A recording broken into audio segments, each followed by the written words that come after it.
Recorded live from the heart of the Bakken, it's the Williston Works Podcast.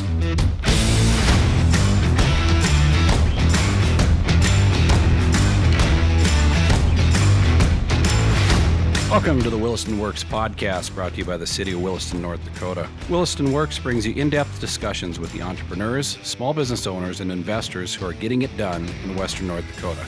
I'm your host, Shawn Wenko, Executive Director of the Williston Economic Development Office.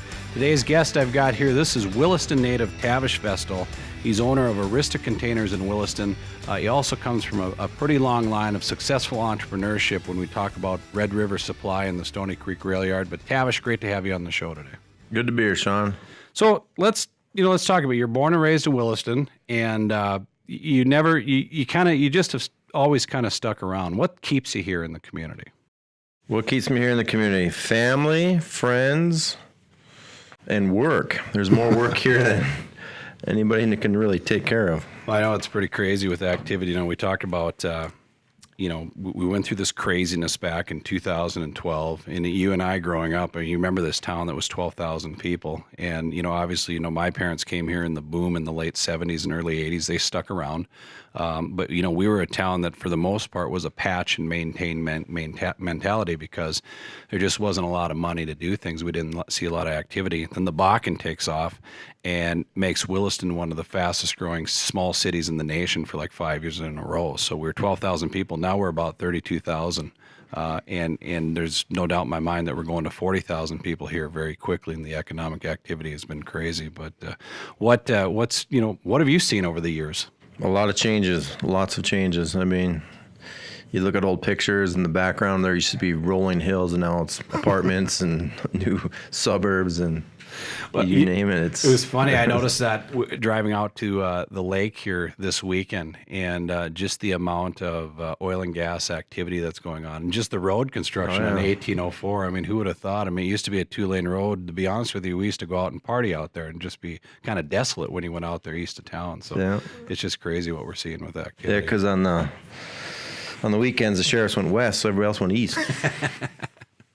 Well, I think the statute of limitations has kind of run out, so we could talk a little bit about our adventures back in the day. So I always love, I'm going to go back to a little bit about your family, and I love this story that your dad, Rich Vestal, shares. And he tells us about every developer that comes through town, but this goes back in the 70s, and things had slowed down quite a bit for him. And he goes out and he takes out a home equity line of credit, and he says he's going to do some repairs on his house.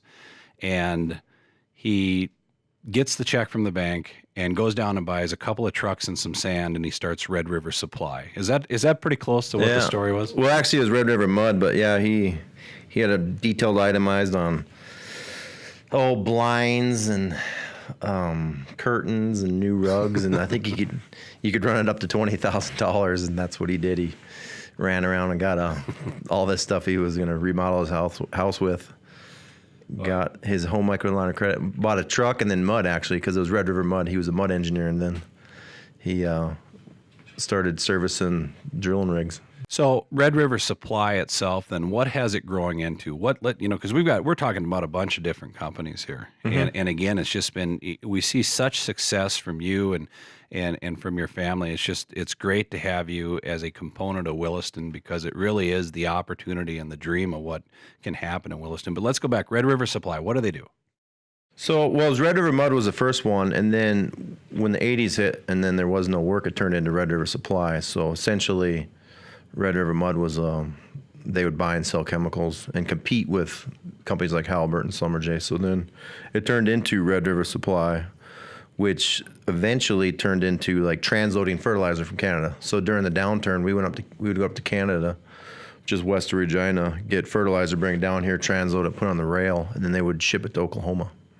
So we did that for like 15 years before the Bakken, actually probably 20 years before the Bakken actually did take off. And then when the Bakken first initially took off, we quit transloading and just focused on trucking. And then I just remember my dad said one day, he's like, well, I think there's an opportunity of the rail, but I've been dealing with those nice people for too long, and this is the reason I'm bald. If you want to try, go ahead. So I was like, well, and I was driving truck at the time, so I was like, well, I'll try it. So Initially, it started out with a west yard. We had to reverse a mainline switch, put in a mile of rail. Got done with that. Took, I think, a week off, and then we started building the Stony Creek rail yard, which took about 2 years. That rail yard has just been phenomenal because I remember the initial discussions coming into the office here, and I think we did either a PACE or a Flex PACE loan to purchase that first switch car that is down there in the Stony Creek rail yard. And again, we talk about PACE and Flex, and it's a low interest loan program that we work with the Small Business Development Center and the Williston Economic Development. It's funded through the STAR Fund as well as partnerships with Bank of North Dakota and the developer's lead lender. But I remember we did this switch car. And I mean, you guys just went crazy after that. I mean, within the first year, did you have like 6 miles of track or something you put in? No, not within the first year, probably 3, but it took off. I mean, back then, because it was more crude loops, all they were focused on was the crude loops. They didn't, a small little thing like this was like a pimple to them.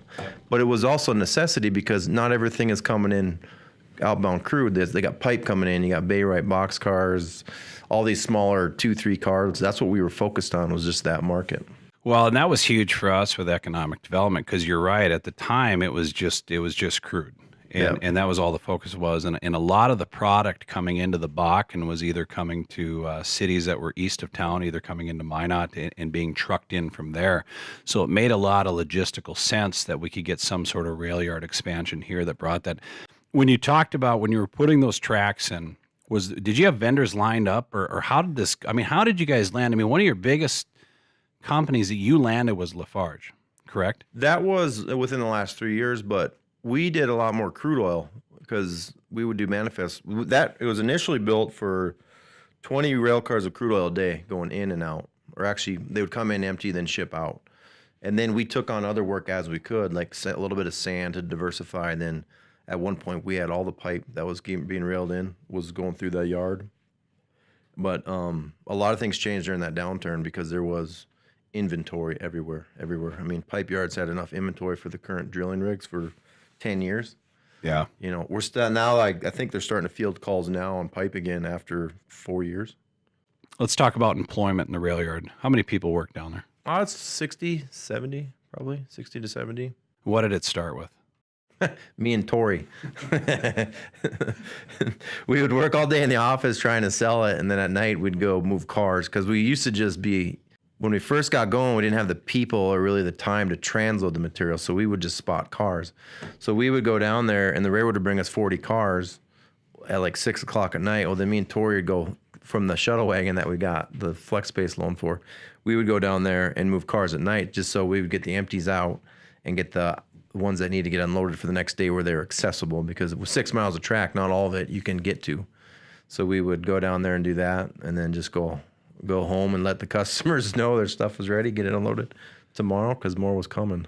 And we talk about it being a family business when you refer to Tori. Tori's your brother. Yeah, again, that's brother. Part of the business, your little brother with kind of help out making it happen down there at the Stony Creek Rail Yard.